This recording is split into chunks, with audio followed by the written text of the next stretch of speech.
Hi, I'm Sam Hawley, coming to you from the lands of the Gadigal people. This is ABC News Daily.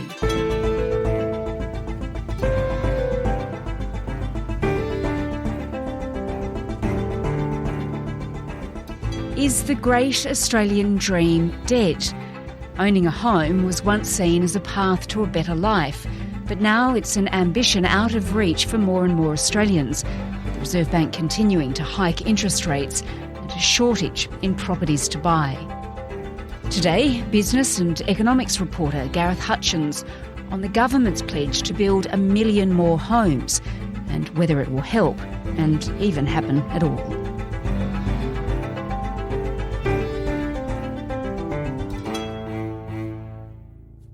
Gareth, we know there's a shortage of places to rent at the moment. There's a housing crisis. There's too many people and there's just not enough places to live. I want to get a sense from you of how we ended up here. Well, to understand this, I think you really have to go back to the Second World War, because that's the point in time when the great Australian dream of home ownership was created. I maintain that after the war, every citizen should be able to acquire a home of his own with money provided at an interest rate not exceeding 2%. Before the war, a little over 50% of households were homeowners. Mm-hmm. But from the late 1940s through to the 1950s and into the 60s, that number really surged. So by the mid-1960s, over 70% of households were homeowners. The foundation for the years of vast development which are to come. A sturdy roof to live under, a patch of ground, trees, and the fresh, clean wind. There is much to be done before every family can enjoy a home of their own. For that is their birthright. How did it happen? Well, the federal government was really active in housing supply, getting thousands of homes built. Its supply-side policies were crucial to manufacturing the Australian dream. From the 1950s to the 1970s, there was a large-scale government-funded and government-commissioned construction of housing for low-cost sale. And that was Robert Menzies, like a Liberal Prime Minister. It was basically seen as a way to combat socialism as well. You know, the old wartime advertisement that said, citizens committed to mortgages tend not to be revolutionaries. You know, so you get people into homes, give them a patch of grass to mow and a garden to tend, and capitalism won't look so bad.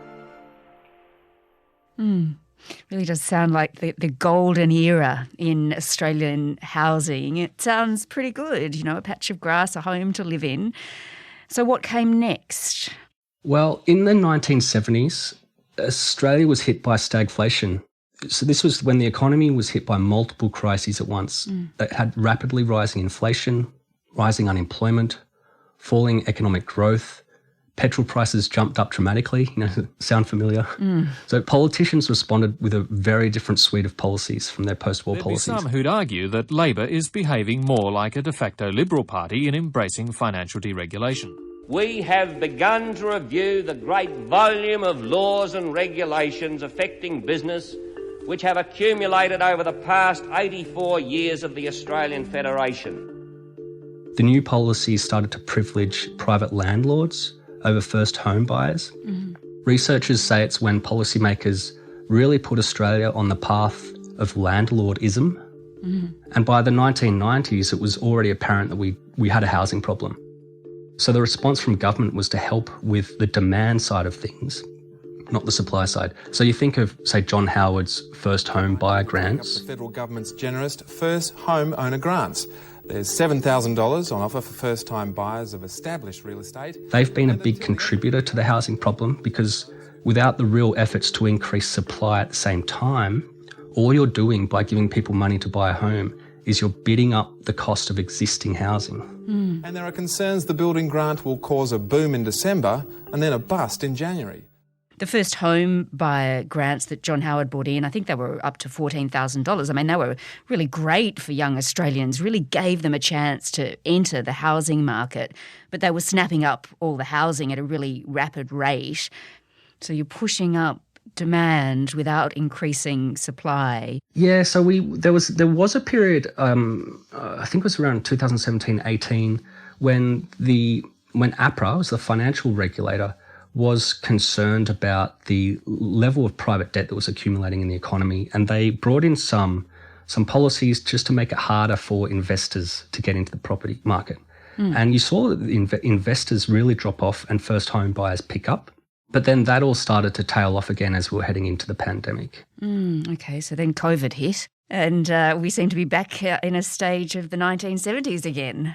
Yeah, well, I mean, the policy response to COVID really made house prices worse.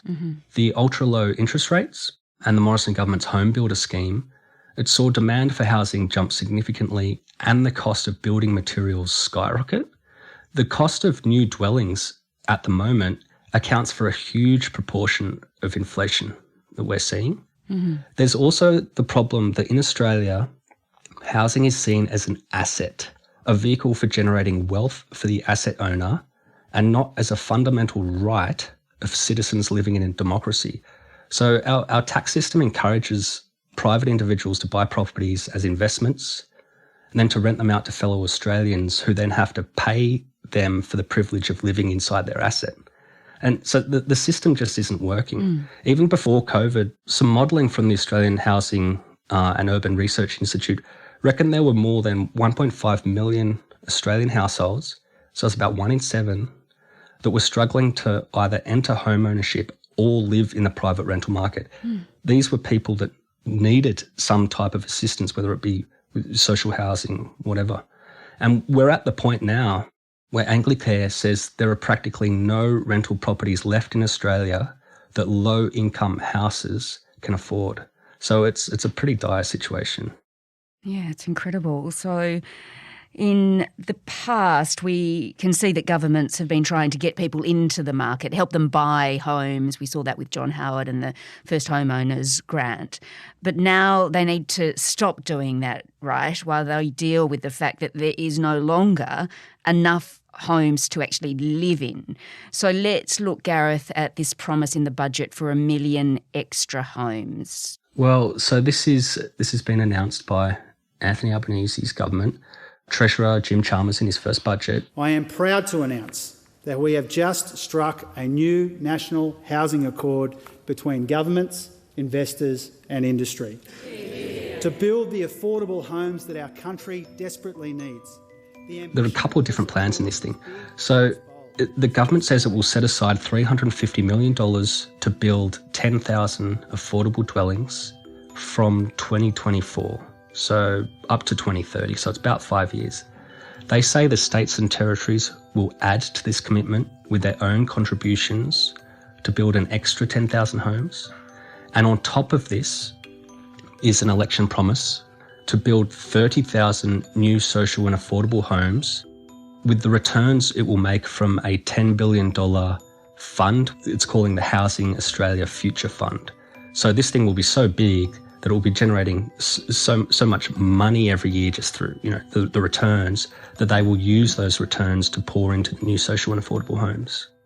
Okay, so that's about 50,000 new homes. Yeah. But the government's talking about 1 million new affordable this homes. This accord is big and it's bold. It's an aspiration to build 1 million new, well-located homes over 5 years from 2024. So how did it get to that number? Yeah, this is something that we're going to have to keep an eye on because that number comes from the government's. It's basically an agreement between the federal and state governments, investors and industry. They're all going to get together and talk about ways to make land and zoning available for all of these new homes and to quicken the pace of planning approvals, really get something started here. They're hoping that this accord will encourage investors, it's like super funds basically, to get involved with this building program. They'd like investors to provide the funding to build hundreds of thousands of new dwellings. The idea is to provide 1 million homes by the end of the decade, but it's an aspirational target. Right. Now that word aspirational is a politician's word. It's not a commitment. It's not set in stone. It's not a plan. It's an aspiration. So they'd like to see 1 million new dwellings built, but let's see how it goes. Just explain that super funds aspect a bit more. How will that work? Yeah, well, super funds they want to invest their money in stable long-term investments. And in this regard, the idea is that if they can be incentivised to invest in these new homes, they'll be able to generate a steady profit on the rent of the homes. It's not an unusual idea. Super funds already invest in housing projects all around the world. Australian funds do that. But the problem is they don't necessarily like taking on any construction risk. They traditionally prefer to invest in an existing asset, like a block of build-to-rent apartments that's already been constructed, which they can then invest in as a stable asset that has a high occupancy rate and generates predictable income.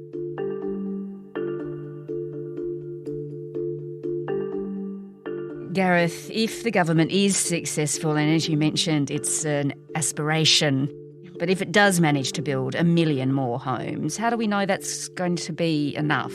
Knowing how Australian policymakers consistently fail in this space, we're going to have to keep an eye on it. Like year after year, they fail to address the housing crisis and homelessness.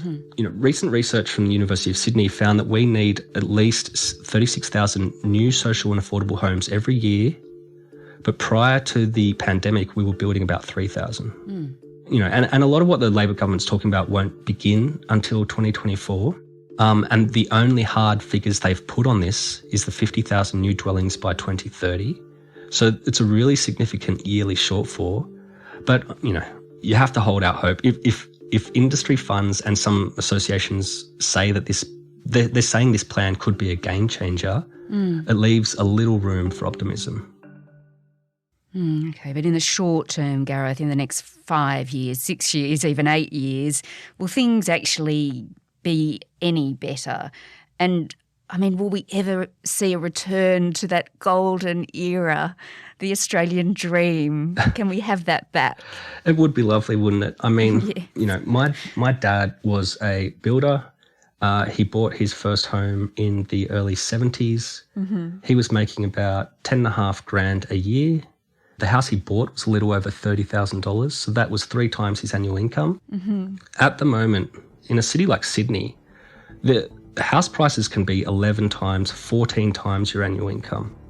So the great Australian dream, it would be great to go back to that, but that is going to take a huge effort from all sectors of government to achieve it. It's also going to mean that we're going to have to start privileging homeowners over landlords again. This is a path we've been on for 30 years to get to this point. To reverse that trend is going to take a lot of effort. Gareth Hutchins is a business and economics reporter based in Canberra. Australian home prices have fallen for 6 months in a row as interest rates continue to climb. This episode was produced by Flint Duxfield and Chris Dengate, who also did the mix. Our supervising producer this week is Sydney Pete. I'm Sam Hawley. ABC News Daily will be back again tomorrow. To get in touch with the team, email us on abcnewsdaily@abc.net.au. Thanks for listening.